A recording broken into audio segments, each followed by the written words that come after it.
ভগৱানে কোনসকল মানুহক সহায় কৰে? গীতাত ভগৱান শ্ৰীকৃষ্ণই কি কৈছে আজি আমি এই বিষয়ে কথা পাতিম। ভিডিঅ'টো শেষলৈকে চাব। হিন্দু ধৰ্মৰ লোকসকলৰ অন্যতম গুৰুত্বপূৰ্ণ আৰু পবিত্ৰ গ্ৰন্থ হৈছে গীতা। শ্ৰীমদ ভাগৱত গীতাই মানুহক সঠিক পথৰ সন্ধান দিয়ে। গীতাৰ জীৱন দৰ্শনে আমাক ধৰ্ম, কৰ্ম আৰু প্ৰেমৰ পাঠ শিকায়। গীতাৰ পৰা প্ৰাপ্ত জ্ঞানে যেনেকৈ আমাৰ জীৱনৰ বাবে কাৰ্যকৰী, তেনেকৈ মৃত্যুৰ পৰৱৰ্তী অৱস্থাত কি হ'ব সেই বিষয়েও গীতাই আমাক কৈছে। বিশেষজ্ঞসকলে এইকেইটা কাৰণতেই গীতাক জীৱনৰ শ্ৰেষ্ঠ আৰু সৰ্বোচ্চ ধৰ্ম বুলি দাবীও কৰে। মহাভাৰতত কুৰুক্ষেত্ৰ যুদ্ধৰ ঠিক আগে আগে নিজৰ আত্মীয়সকলৰ ওপৰত অস্ত্ৰচালনা কৰিবলৈ মন কৰা নাছিল তৃতীয় পাণ্ডৱ অৰ্জুনে।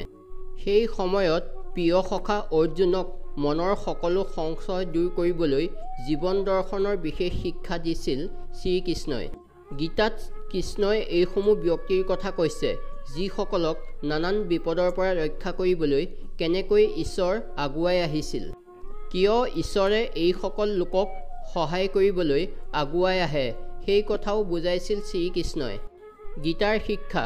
গীতাত কোৱা হৈছে যে যিসকল লোকে সকলো সময়তে ভাল চিন্তা কৰি থাকে, মনত ভাল উদ্দেশ্য থাকে, ভগৱানে নিশ্চয় কোনোবা নহয় কোনোবা ৰূপ ধৰি তেওঁক সহায় কৰিবলৈ আগুৱাই আহে।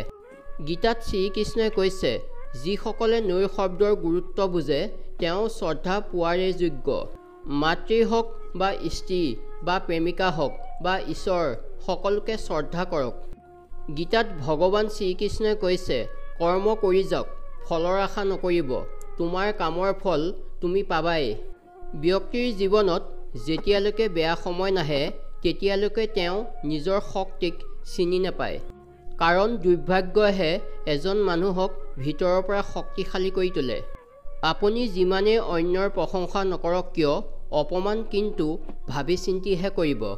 কাৰণ অপমান হৈছে এনে এটা ঋণ, যি ঋণ মানুহে সুযোগ পালেই সুদৰ সৈতে আপোনাক উভতাই দিয়ে।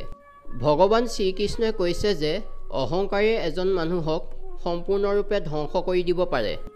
অহংকাৰৰ কাৰণেই মানুহে ভুল পদক্ষেপ লৈ তাৰ প্ৰতিফলো ভোগ কৰে। গীতাৰ বাণী অনুসৰি প্ৰত্যেক মানুহেই নিজৰ মনৰ ওপৰত নিয়ন্ত্ৰণ ৰখাটো জৰুৰী। কাৰণ আমি যদি নিজৰ মনক নিয়ন্ত্ৰণ কৰিব নোৱাৰোঁ, তেতিয়াই আমাৰ মনেই আমাৰ সকলোতকৈ ডাঙৰ শত্ৰু হৈ পৰে। ধন্যবাদ।